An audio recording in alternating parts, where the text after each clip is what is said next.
Filipino Family Adventure sa Japan. Gala time na naman mga kabayan. This time, back to the samurai days kami. Pupunta kami sa Edo Wonderland sa Nikko. Parang time travel sa Japan nung samurai era. Ang ganda ng vibes, para nasa historical movie. Si Bunso, aliw na aliw sa mga ninja show.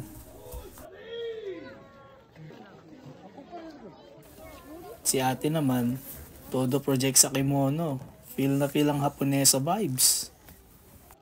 Tapos napanood rin namin ang isa sa pinaka-highlights ng Edo Wonderland, ang Orient Parade. At ang ninja show na talagang live action. Ang daming naka-costume ng ninja at samurai.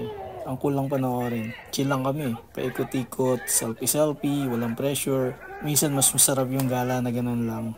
Sulit ang trip. Kung gusto nyo maranasan ng Old Japan, Edo Wonderland is a must. Next stop, abangan sa susunod naming gala mga kabayan.